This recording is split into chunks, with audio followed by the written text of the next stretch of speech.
Places of eminence. Answer the following questions in brief. First question, what are the three primary sources for studying history? Answer, the three primary sources for studying history are literary sources, archaeological sources, and oral sources.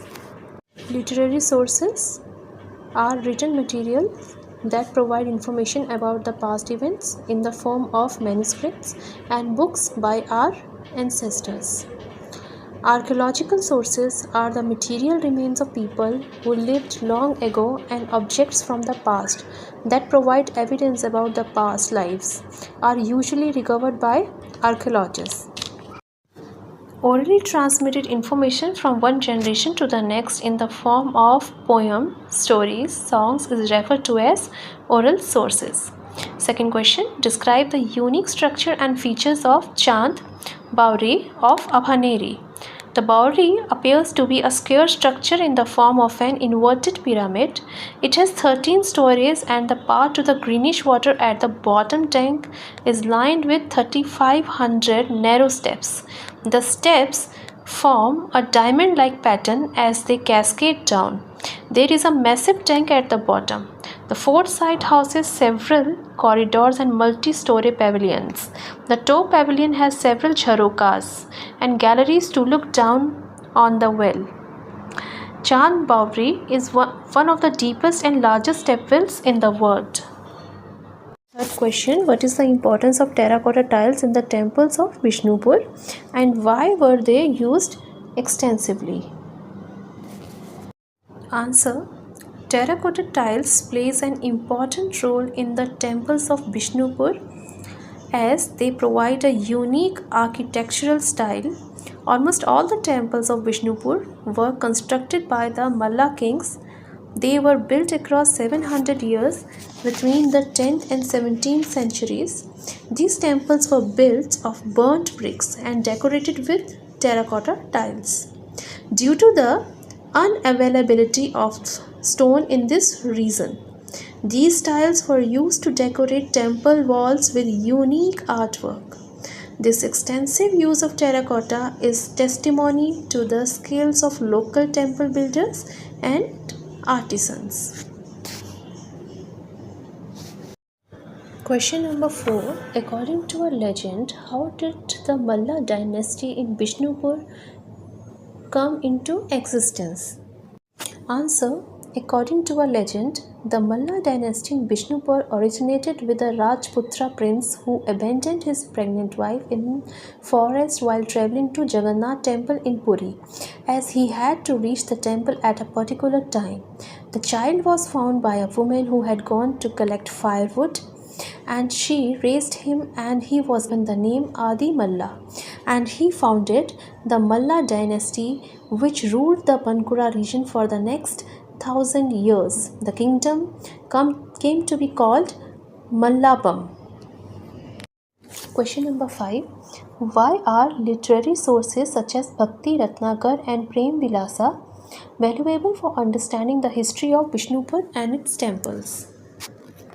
Answer, the Bhakti Ratnakar by Narhari Chakrabarti and Prem Vilasa by Nityananda Das are valuable for understanding the history of Bishnupur and its temples because they provide insights into the religious and cultural practices of the time. The texts talk about Bir Hambir and his tussle with Acharya Srinivas and the establishment of Krishna worship in Bishnupur, particularly the conversion of Malla kings to Vaishnavism, and offer insight into the spread of Krishna worship in the region. Now, next is answer the following questions in detail. Now, first question is, what do you understand by past? Why do we study history? What are the different sources used to study history? Explain with the help of examples. Answer, the time before the present is called past.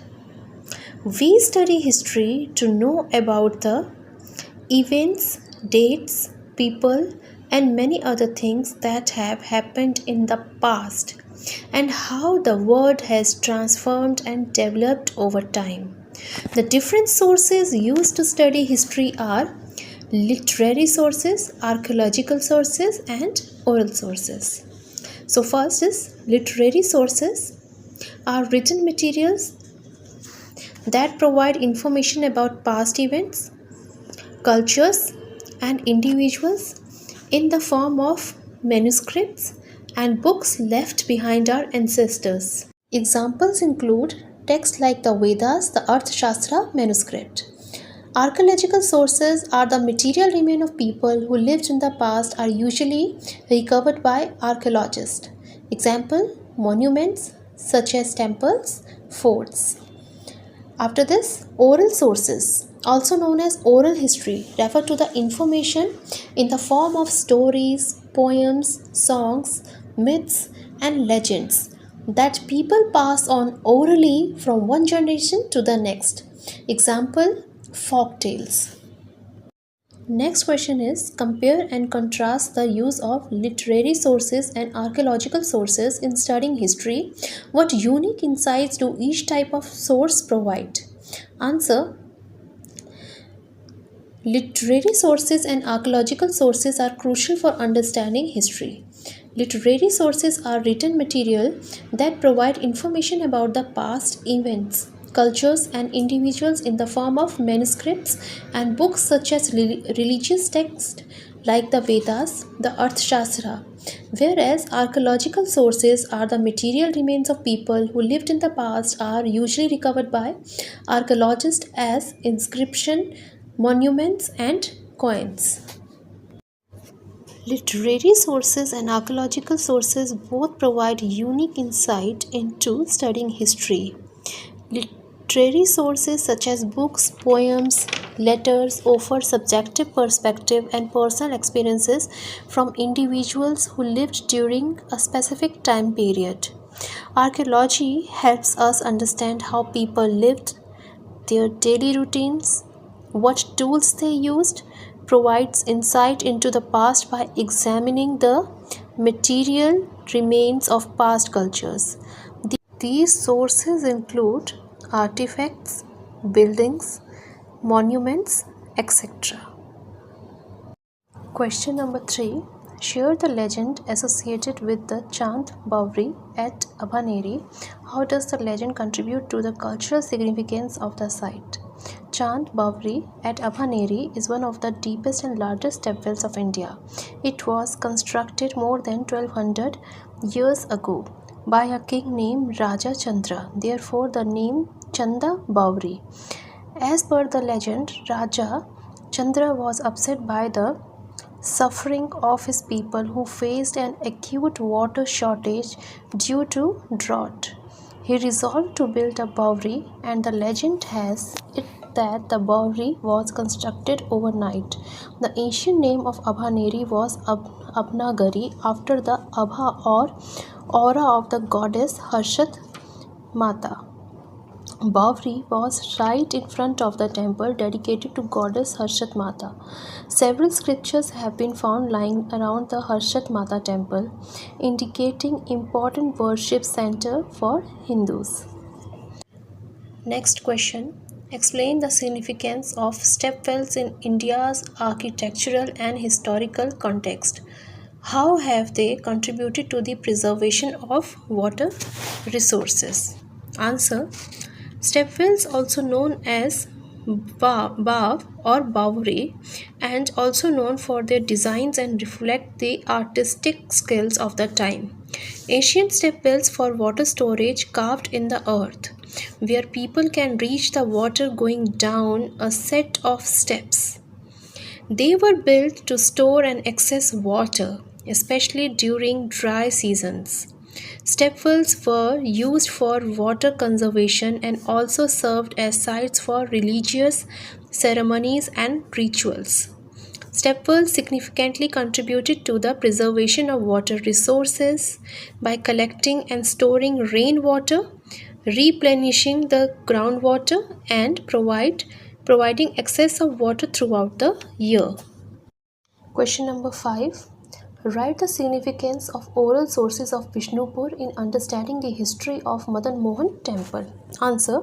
Oral sources plays an important role in understanding the history of Madan Mohan temple in Bishnupur. These sources include stories, tradition, cultural practices that people passed orally from one generation to the next. The Madan Mohan temple was constructed by Malla king Durjana Singh Dev in 1694. The temple is dedicated to Madan Mohan, a form of Krishna. It is a square building with a carved roof and a single tower. Therefore, it is in the Ekaratna style. It is built of burnt bricks and is placed on the laterite block platform. The terracotta walls of the temple are very beautiful and covered with carvings, statues depicting stories of Krishna Leela and Ramayana.